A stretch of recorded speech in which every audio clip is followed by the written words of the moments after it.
Hey yo, what's up? Welcome to another new vlog. ব্লগটা একদম বেশি বড় হবে না, একদম শর্টলি ব্লগ হবে, কারণ দীর্ঘ 1 বছর পর আমি ফাইনালি আমার বাড়ি যাচ্ছি, মানে কলকাতায়, পশ্চিমবঙ্গে, আমার দেশে, আমার রাজ্যে ফিরে যাচ্ছি, এরকম একটা ব্যাপার। আর এই মুহূর্তে আমি অটো রিক্সার মধ্যে রয়েছি। আমি অত বড় লোক নই যে হ্যাঁ বড় বড় গাড়ি নিয়ে যাবো, এরকম ব্যাপার।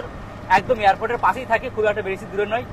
আর আমার ফ্লাইট আছে 5টার সময়, আর আমি যাচ্ছি। এই যে ভাই লোক সব ছাড়তে যাচ্ছে। হাই করে দাও। এই যে বডি বিল্ডারকে চেনো, এর আগে আমাকে নিয়ে আমি ওদেরকে নিয়ে ভিডিও করেছি, ঠিক আছে। আর এই যে আমাদের বিহারি, চলো অনেক মজা হবে। এই মুহূর্তে আমরা অটোর মধ্যে রয়েছি, কিছুক্ষণের মধ্যে এয়ারপোর্টে, আমরা এয়ারপোর্টে রোডই আছি অলরেডি, ঢুকে পড়বো একটু পরে। মানে এয়ারপোর্ট থেকে আমি যেখানে থাকি মাত্র 15 মিনিটের রাস্তা। তো যাই হোক, 5টার সময় ফ্লাইট আছে আমার ইন্ডিগোতে। তো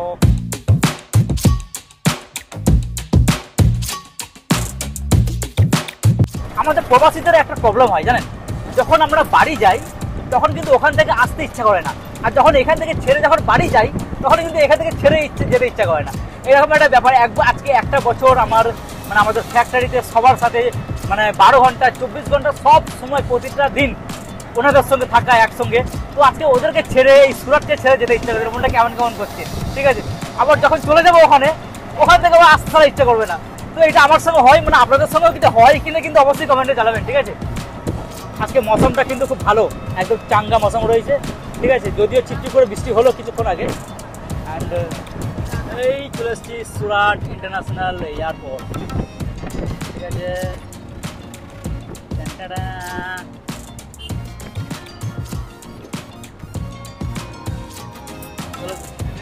হ্যাঁ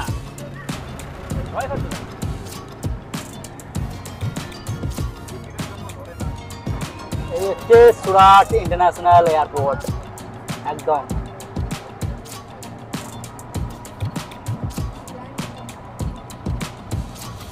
সুরাট ইন্টারন্যাশনাল এয়ারপোর্টে আমরা চলে এলাম। 5:30টায় আমার ফ্লাইট আছে ইন্ডিগোতে। আর চলো তাহলে আমাদের সফর এই পর্যন্তই, আমি আবার এগোই। আবার দেখা হবে সুরাটে পরে, ঠিক আছে। চলো, এই হচ্ছে আমার বোর্ডিং পাস। চলো, ঠিক আছে।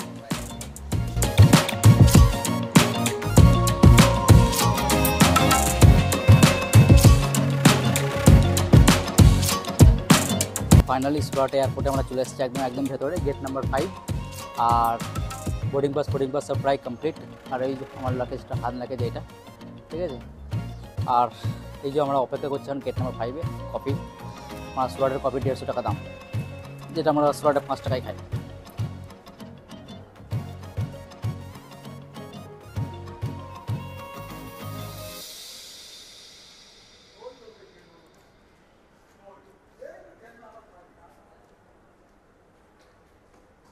পুরো এয়ারপোর্টে পুরো ফাঁকা, মনে হচ্ছে শুধু যেন কলকাতা এয়ারপোর্টটা যারা আছে তারাই আছে। ভেতরে একটা ভয় ফিল হচ্ছে, যা কিছু হোক যেন প্লেনটা নিচে থেকে পড়ে না যায়, এটা হচ্ছে ব্যাপার। তবুও টিকিট কাটতে হলে আর কি করা যাবে, ট্রেনে গেলেই ভালো হতো যদি পড়ে যাই প্লেন। যাই হোক, পুরো ফাঁকা এয়ারপোর্ট, ফাঁকা থেকে ভয় লাগছে। শুধু কলকাতা প্যাসেঞ্জার, শুধু আমরাই আছি কয়েকজন, ব্যাস। ফাইনালি সিটে বসলাম। এই যে এখন প্লেন ছাড়বে খুব তাড়াতাড়ি এবার।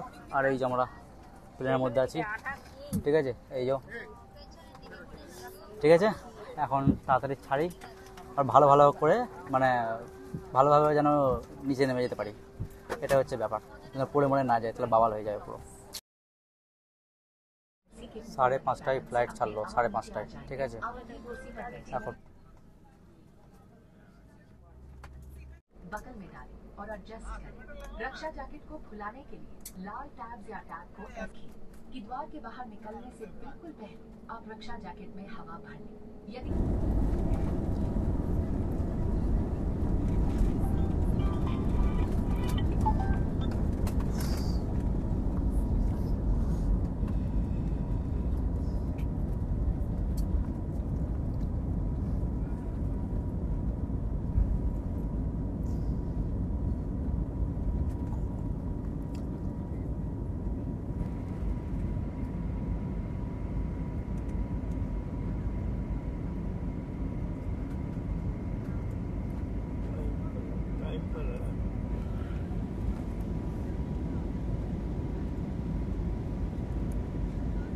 দীর্ঘ 2.5 ঘন্টা ফ্লাইটে থাকার পর ফাইনালি দেখা মিলল কলকাতা শহরের।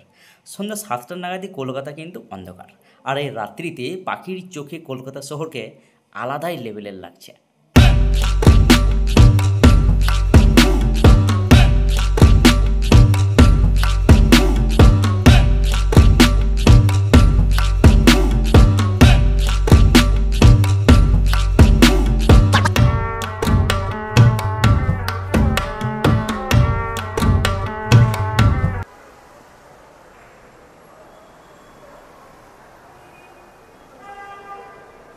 প্রায় 2.5 ঘন্টা ফ্লাইটে থাকার পর এখনও গাড়ি আসেনি, আর এই যে দাঁড়িয়ে আছি আমি ফ্লাইটে।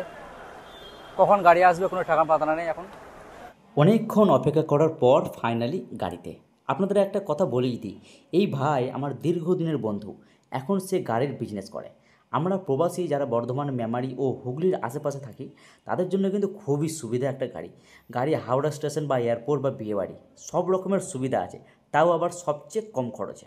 ডিসক্রিপশনে টোটাল ডিটেলস, কন্ট্যাক্ট নাম্বার সহ দেওয়া রয়েছে, আপনি অবশ্যই কিন্তু একবার কন্ট্যাক্ট করতে পারেন। আজকের ভিডিওটা এই পর্যন্তই। ততক্ষণ পর্যন্ত ভালো থাকবেন। জয় হিন্দ, জয় বাংলা। Thank you.